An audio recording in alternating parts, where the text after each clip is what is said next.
I am Smiles Lewis, the founder of the Scientific Anomaly Institute, a 501c3 nonprofit that I'm going to be talking to you about tonight. And we just refer to it as the Anomaly Archives for short. Don't worry, everybody misspells anomaly. They put too many O's in there, not enough A's. So, you know, every archive tends to be a reflection of its founder and the collections that it holds. And so I'm going to tell you a little bit about I'm going to tell you a little bit more about the Anomaly Archives, and in the course of that, a little bit about myself, but also a little bit about Texas. And some weird facts about it that you may or may not know that make Texas weird. Why is Texas weird? I mean, people tend to think of us as a little strange compared to the rest of the country, as I think you all know. And you know, whether it's the perception of giant rabbits or with antlers, jackalopes, or those old postcards of giant grasshoppers, or the more recently the tales of hairless chupacabras roaming the countryside, or you know, Texas has a rich lore dealing with strange phenomena, including a lot of UFO sightings, ranging from the famous Lubbock lights in 1951 to the Leveland sightings in 1957. But we also have a lot of weird monster lore, including the Lake Worth monster that's I think about to celebrate its 50th anniversary, and other strange critters. And so, you know, Austin has an even more weird reputation in the midst of this weird state. And I hear plenty of our friends and family from around the state often disparaging us because of how strange we are compared to the rest of the state. But there's so, of course, down on 6th Street nearby is the Museum of the Weird. And, of course, Austin took on the moniker. The Chamber of Commerce embraced the idea of Keep Austin Weird. And there is that series of books that's been published where they chronicle the weird stuff in every state. And, of course, there is a weird Texas book, and each book has a number of different contributing writers. And then there's one of those giant chickens from all the radiation. So as the founder of this organization, I grew up being able to recall my dreams a lot more easily than most people. And to me, dreams are the most paranormal thing that we each experience on a daily basis, a nightly basis. And I experienced a wide number of lucid dreams and just felt a lot of import in that realm of experience at a very young age. And growing up with that as my home life, and immersed in science fiction and things like, you know, Carl Sagan's Cosmos and other shows, I just had this rich desire to learn more about these strange things that science said were either impossible or too hard to explain or too hard to bother to try to figure out. And I had a number of very mild, to my mind, what I would call psychic experiences, nothing too extravagant, but all of these things led me to believe that there's absolutely more to the nature of reality than mainstream science wants to admit to. So that led me eventually, hello, come on in, to starting collecting books and reading on the subject. I exhausted all the books at my school. I exhausted all the books at the local public library. As soon as I graduated from high school, I was working here at the city public library, and that's when I discovered this organization called MUFON, the Mutual UFO Network, the largest civilian UFO research organization in the world, or they were at the time. And strangely, they were headquartered in Seguin, Texas. It's Motorola. That the director lived in Seguin, where Motorola had him. But as I found out, Austin had its own Mutual UFO Network chapter. And so I started collecting all these books on the subject. I started becoming active in the Austin MUFON chapter, and I founded my own zine called Elf Infested Spaces, ELF, as in extremely low frequency radio waves, and the Elf Infested Spaces being a play on Terence McKenna's phrase to describe the realm that he said you could access through psychedelics. And in this journal, I tried to tackle the subjects of UFOs, paranormal, parapsychology, and the mind control lore that permeates all of these subjects. And as I continued accumulating all these books, became even more active in the Austin MUFON group. This was at the height of the abduction phenomena in the 1990s. There was a very active abductee support group that was founded here in Austin. It was so popular in the very first couple of meetings there were, like 40 or 50 people showed up. A lot of curiosity seekers, but it settled down to a core group of people, and they came to meetings twice a month for a long time. And it was founded by a local experiencer who's since retired out to Bastrop. And at some point, she moved away and asked me to take over leadership of the support group, the abductee support group, even though I've not had those kinds of experiences. And since the attendees didn't object, I did that for a time. Eventually, it disbanded. Then at some point, I became the head of the local MUFON chapter and went with them for a while. MUFON's a whole other topic for discussion, but I'll skip that for a number of interesting MUFON conferences have occurred here in Texas. These are just some of the printed proceedings that we have in the archive from ones from the year 1980, 1984 in San Antonio, and the one that we had here for the silver anniversary in 1994. Fantastic conferences. That one that was in San Antonio in 1984 featured Professor Joseph J. Allen Hynek, who most people are familiar with as the man who popularized accidentally the phrase swamp gas or marsh gas as an explanation for UFO phenomena. Of course, he wasn't actually advocating for that interpretation of the particular sightings in question.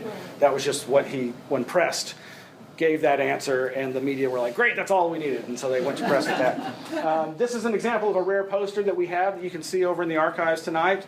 We got a series of donations from a researcher based in San Antonio, and among the collection are copies of this fine bit of UFO paraphernalia. Now, as I was traversing all these strange experiences and these strange groups, I started my own internet web radio station in the year 2000. I still am streaming a station 24/7 since 2000. That's what, 18, 19 years now. It's called Anomaly Radio, not affiliated with the Anomaly Archives. It's not for profit either, it's a hobby. And I basically started streaming the terrestrial radio shows and internet-only radio shows of friends of mine, as well as my own shows. And it was mainly just a way to experiment with the technology, but also a way to promote an event that I had then taken on responsibility for. And I'll tell you a little bit about that in a minute. But long story short, I have a tremendous amount of audio archives that I'm going to be adding to the collection of the Anomaly Archives that I think is a very valuable resource of in-depth interviews that have been done by all these different researchers and show hosts over the years, these good friends of mine. I still occasionally do PSYOP radio with my good friend Mac White, who's the comic artist who did that particular E.T. Oswald picture that I love so much. So the conference that I'm referring to is the National UFO Conference. So one of the longest running UFO conferences until several years ago was NUFOC, the National UFO Conference. And this ran for decades, and it usually would shift from town to town over the years. Never in the same place twice, never in the same state. It was kind of basically whoever took on the responsibility for it would host it. And in 1999, it was held in San Antonio. In 2000, it was held in Corpus Christi, and it was in 2000 at that Corpus Christi conference where I took on responsibility to host the third one. It would have been the third one in Texas in a row, and that was going to be here in Austin at the original Alamo Draft House, 3 days and 3 nights of fantastic film, UFO lectures, and live music. But if you look at the date there, you might get a clue as to what happened. It was scheduled for September 14th, 15th, and 16th, 2001. And none of the speakers that were scheduled from out of state or across the pond could make it because all the planes were shut down, as you know, for good reason. Interesting time. So that conference didn't happen. It's the best UFO conference never. But out of the ashes of that emerged a print journal that a friend of mine started called the Austin Para-Times, where we started focusing on paranormal and parapolitical news articles. In the wake of 9/11, there was a lot of legitimate and needed paranoia. And so we started this journal dealing with things paranormal and parapolitical. And not to go into too much detail about this, but Austin Para-Times begat Weird Magazine, begat InfoWars magazine. Yes, that InfoWars. Oh my. Long, strange trip. But at some point, old Alex Jones bought my friend's magazine, Weird Magazine. So I started off as editor of Austin Para-Times, but at some point, I just realized it was distracting me from what I really wanted to do, and that was to found the Anomaly Archives. I'd been accumulating, so many books on the subject, and really wanted to, make them more available to other people besides myself, because, I was buying them faster than I could read them. I think many of you probably have the same affliction. Bring them to us.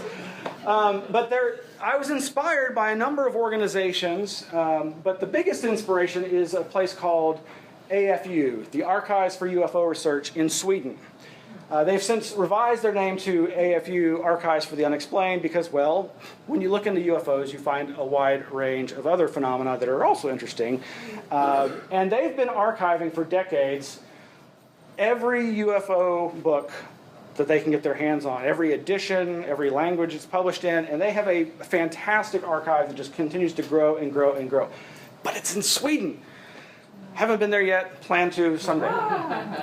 But there's a number of other archives that have inspired me, but here in the United States, there's a couple of different parapsychology libraries. Both are in New York State.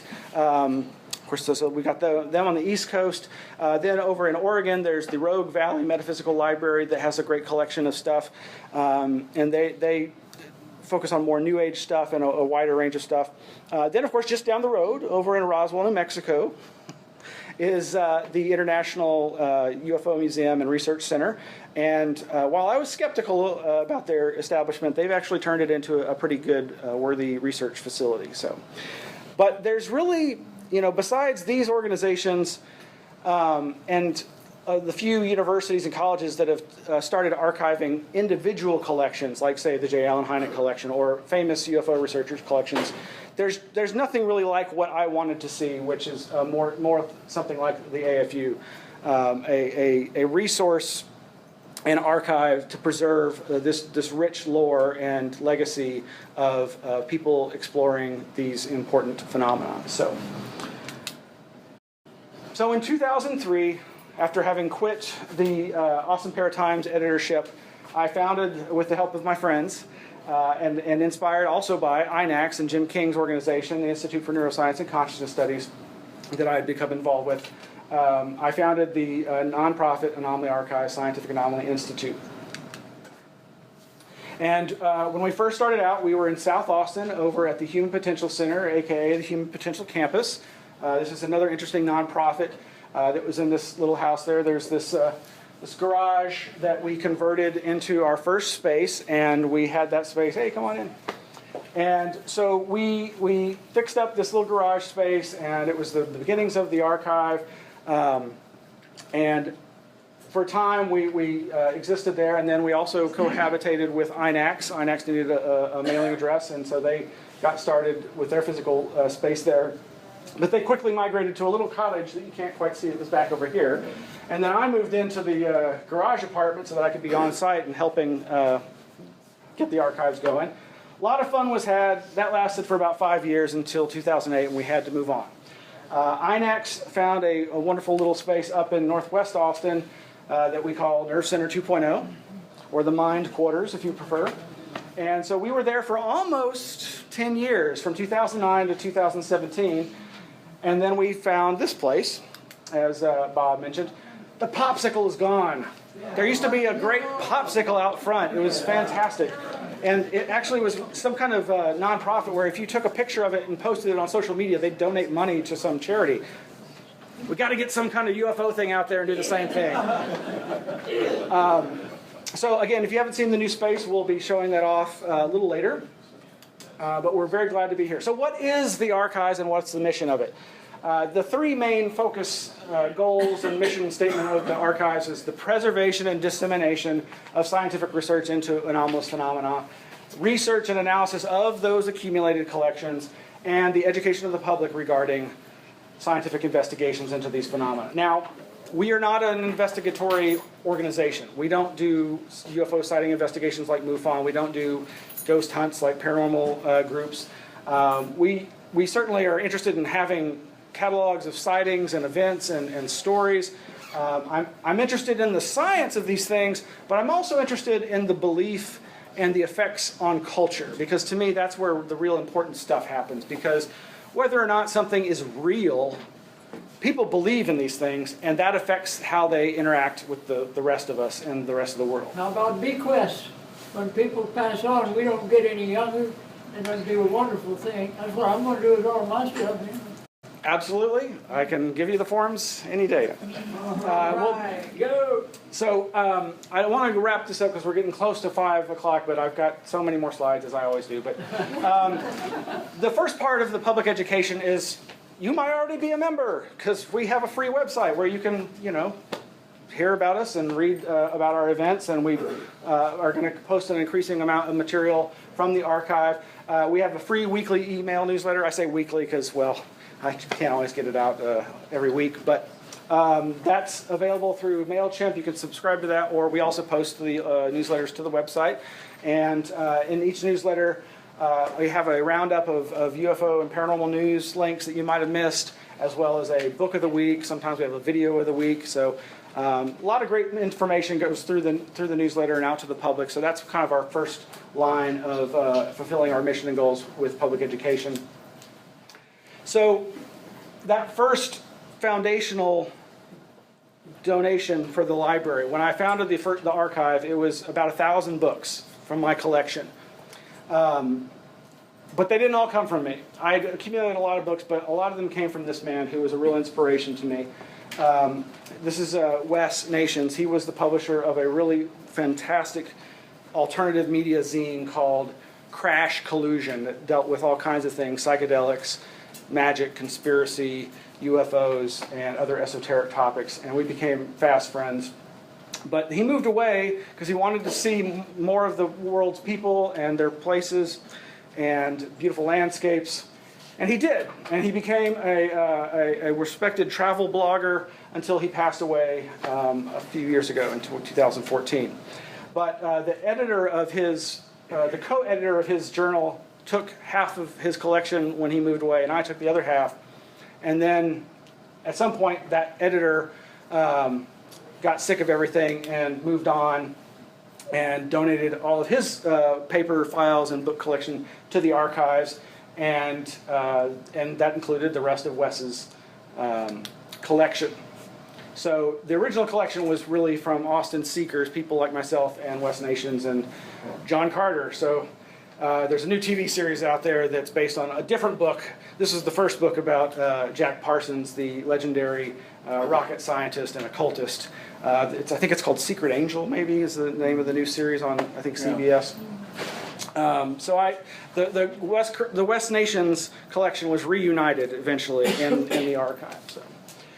The next biggest collection that we received was in 2014 from the estate of this man, Bob Gerard. Bob Gerard was a legendary rare book collector and seller, and he published what we call a catazine, a catalog magazine, where he would chronicle all the books he was selling. So he would write, he's been described as the Marcel Proust of UFOs and the paranormal because he was chronicling the field by writing reviews of every book that was being published. And so his catalog is kind of a history of the scene.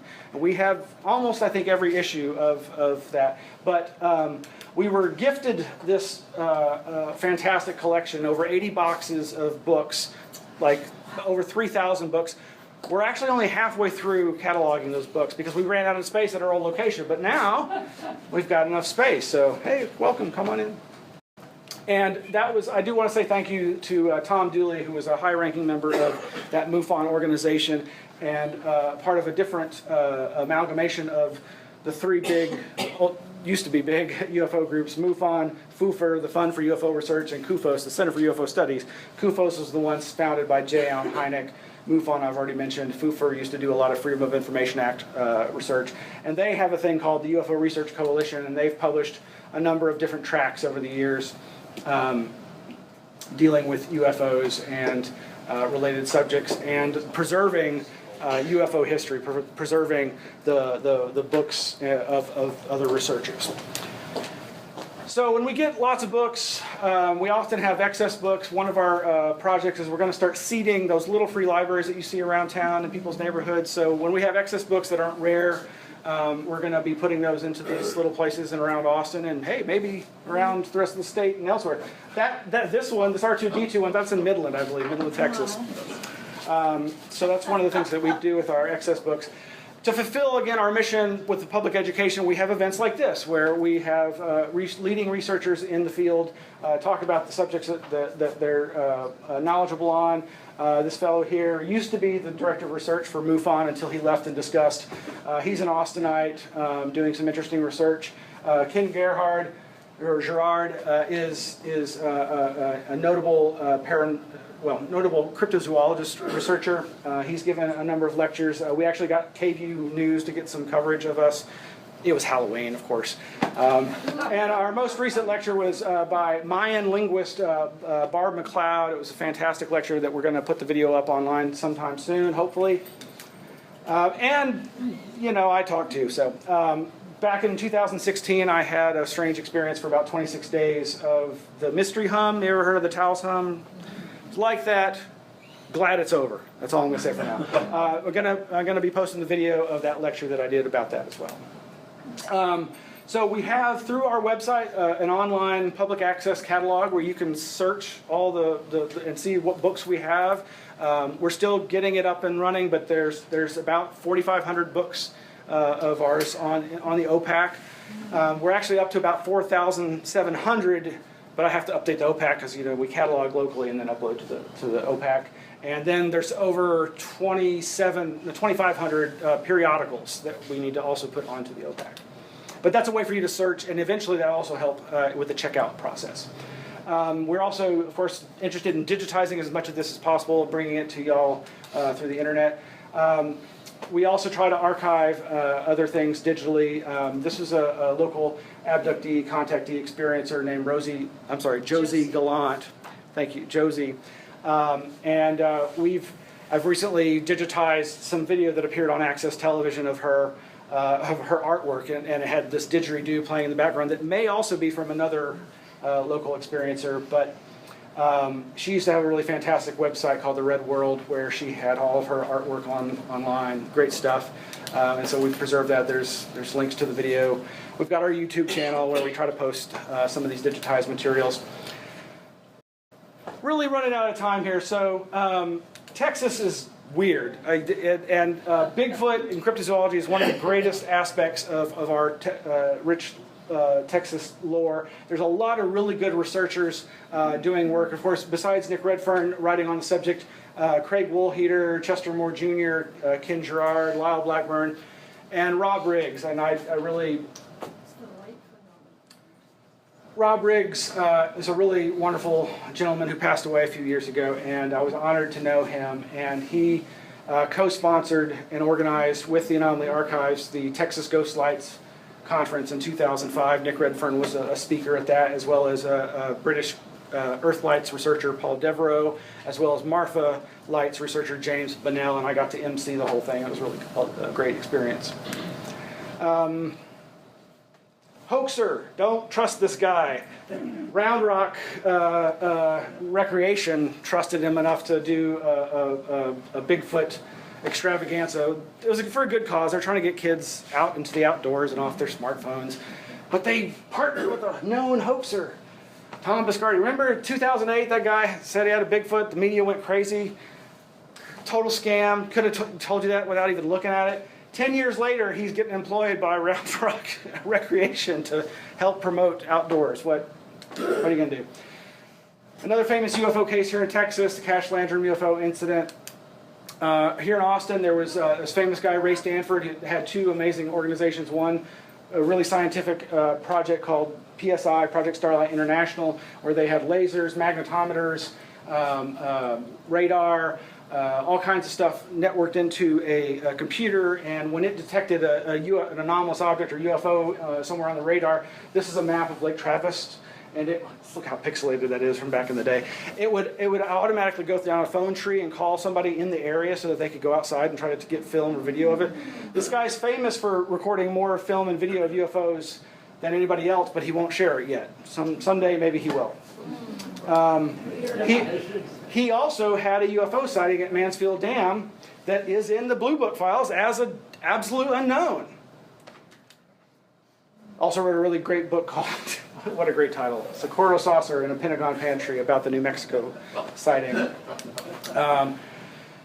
And this guy, the science fiction horror novelist turned UFO experiencer, abductee, community leader. Probably one of the most controversial people in the field. I'm fascinated by him, and he's recently written a book with another Texas researcher, this university guy named Jeff Kripal. All right, well, I could go on and on. You can see examples. This piece of art is over in the archives. This is an abductee here in Austin whose estate we received. As Jim Beal was saying, we were gifted with the UFO books from this abductee's estate. She was one of 7 abductees chronicled in that Abduction Researchers book by Carla Turner. And we just recently hosted a UFO researcher who was using our archives the way we want them to be used as a resource. And in digging up information for him on triangular UFOs, I found in her notes something that's written about in the book, Taken. And this is the notes about her getting a call from Austin MUFON saying, hey, can you go outside and look towards the lake? There's something people are saying. She and her mother saw it, and she drew a picture of it. Here's the MUFON report. It should be in the database. I've tried to check, but their database is not so good. And here's the newspaper article about other people that saw this triangular object that night. There are a number of other collections that have been given to us over the years. I can't go into all of them, but we've got examples over there of different samples of different things from these different collections, including we've got a video running from this DVD of this dervish project by a local Sufi and past life regression therapist, Rabia Clark, a good friend. Okay, no time for ACTV. That's me, really young. Oh, there's that guy. We've gotten a lot of stuff from people who got their start in access television. No, we didn't get Alex Jones archives, but the guy that he infiltrated Bohemian Grove with, Mike Hansen, gave us a good deal of his esoteric books, and we have a copy of his book, Bohemian Grove. And the guy that coaxed Alex Jones to go into Bohemian Grove, John Ronson. No, we don't have this guy's collection, but we do have his book. This is the guy that wrote the book, Them, Adventures with Extremists, as well as Men Who Stare at Goats, made into the movie. All right. There's so much anomalous about Texas. Great stuff. I'll probably put this all online eventually. Good idea. And we're still getting more and more collections added every day.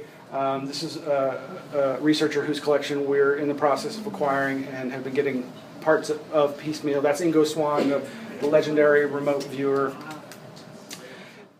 And I gotta give a thanks to INACS and my friends there. And you can see over in the Suite 260 the award that they won for the fantastic, rigorously scientific research design. They won an award for their remote dowsing, remote sensing experiment that I was proud to participate in. And I also want to thank all the people the great people I've met and interacted with INACS, Jim King, the founder, and people who are no longer with us, Ravi Brisbasi and Marcus Barnes, and all the volunteers. Thank you, Gail. Thank you, John. Thank you, Joe. Thank you, everybody. Thank you, honey, and my family. Oh wait, this is the awards. But now on to something completely different. My favorite take on the Roswell Introduce?